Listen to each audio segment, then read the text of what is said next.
Welcome, friends and fellow horse fiends. You've landed on Come Ride With Me, a podcast dedicated to helping you find harmony, joy, and success in your riding. I'm your host, Anna Fox of Equus Enlightened. This pod isn't about training your horse, but about training you to be the best partner for your horse. Listen to find out how I use my intention to direct my ride. You'll hear how I decide what to focus on, what to say yes to, and when to redirect my horse. You'll see how not getting frustrated or overwhelmed is the easiest path to sanity and harmony. So, what are you waiting for? Come ride with me. Hey there, horse fiends. I'm your host, Anna Fox of Equus Enlightened, and this season on Come Ride With Me, we've been diving deep into what it means to let go of your perfectionism. And not just in our riding, but in how we see ourselves and our horses.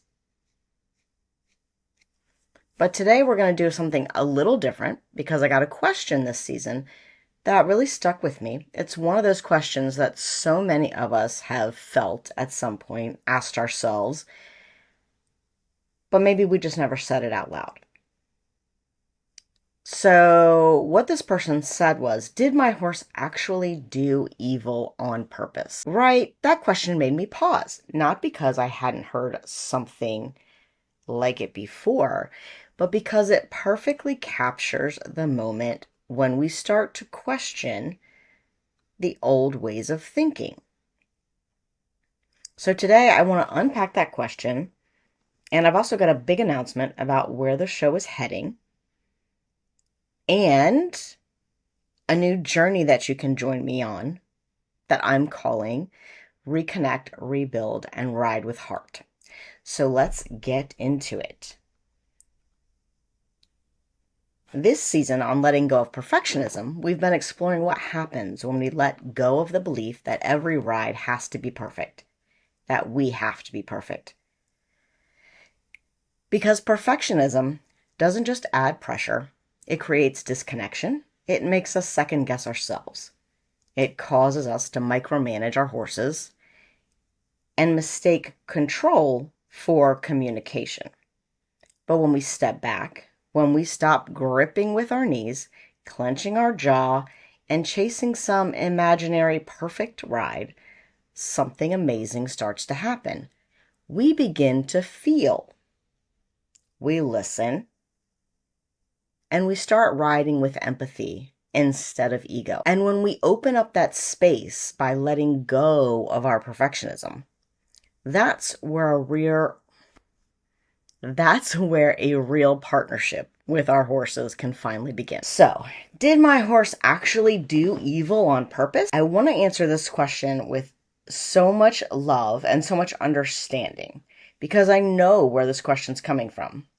I've had those moments, and it's easy in that moment to think, why would they do that to me? Did they mean it? Here's the truth. Horses don't really think in terms of good or evil. Now, that doesn't necessarily mean that they didn't understand what they were doing. So I think it's a really tricky question. I also think that the way our horses are handled and treated in the domestic world plays a big part in what they learn.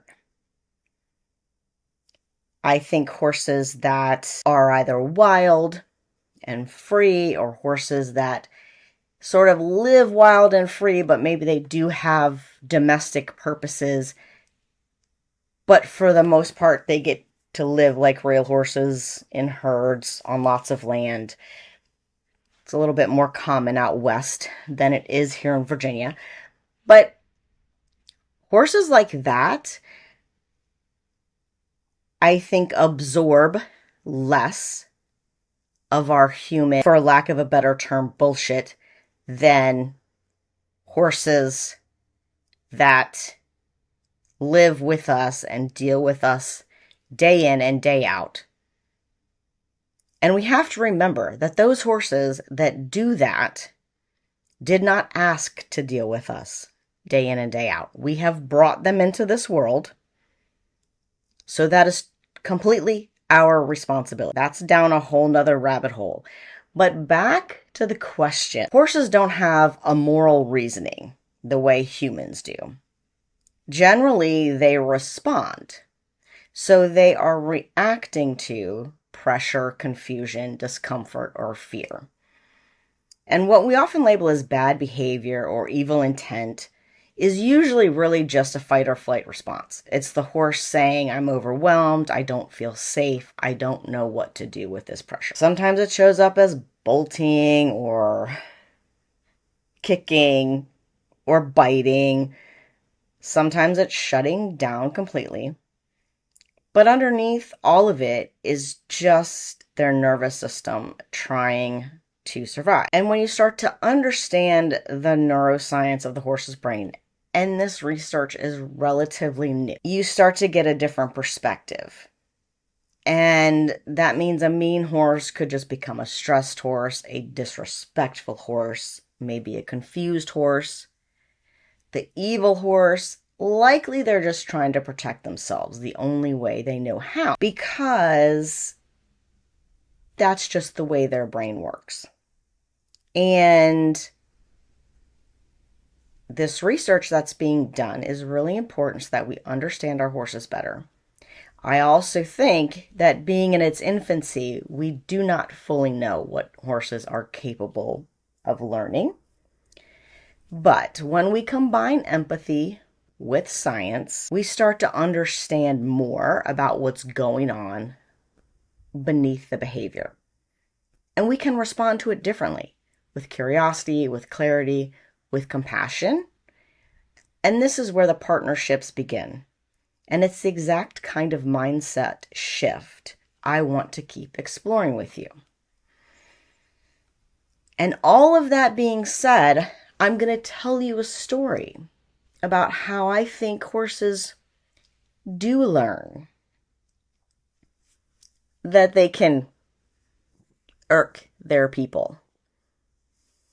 Maybe not in an evil way, but maybe they think it's funny, maybe. I'm not sure, okay? But I had a horse who, when I was getting ready to go to college, my parents were also getting ready to move off of our farm, and we had condensed the herd, didn't have so many boarding horses, and so we only had a few horses, 5 or so maybe, and our pastures were kind of on either side of the barn, and the barn was in the middle, and it was all fenced. And so we would just open the gates from the pastures and let the horses come into the barn, find their stalls, and eat. Well, my horse, Pretzel, he was just the most kind of laid back horse. I would let him in. He would go to a stall. I would get to the barn behind him, obviously, because he walks faster than I do, close the door. All the other horses would be in their stalls. Good to go. But when I went away to college, he started doing this thing, and only for my dad, where he would walk into the barn and then sort of look in a stall and then walk down the barn, maybe out the other side, maybe into the mare's field. Who knows? Maybe he would run around a little bit. And of course, the more irritated my dad got, the more he would run around. Because then, of course, he doesn't want, this irritated man to catch him, I'm sure. But he also never did it to my mom. And my mom is not really a horse person at all, so she wasn't really equipped to handle the drama if it happened. And it was really like this horse knew, right? He knew who was doing what and who he could have a little fun with and who he couldn't. And there's no other reason, like nothing else changed in the way we did things. Everybody did it the same way. It would just be a different person. And so that is one thing, just one story that I have that makes me think horses can learn to be a little cheeky. They can learn what is going to get under your skin or make you laugh even. I think they're comedians at heart, really. So keep that in mind. If you feel like your horse is doing something like this purposely, my dad then got some more advice and was working with some different horse people, and they were telling him just ignore it, right? And laugh it off and just don't get aggravated. And if he would do that, Pretzel would just find his way back into his stall. Maybe a little later than everybody else, but it wouldn't matter. All the other stall doors would be closed. Everybody would be happily eating their grain. And he just, was a little behind. And as soon as he realized that it wasn't an issue anymore, he quit doing it.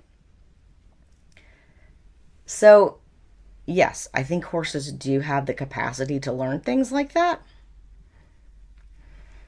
But I also think that we do not have a really good scientific understanding of how that works yet, right?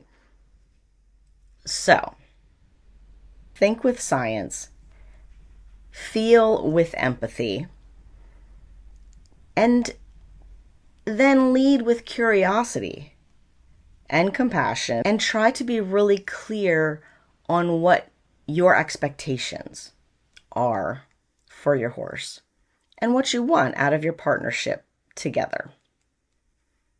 I think that's the best way,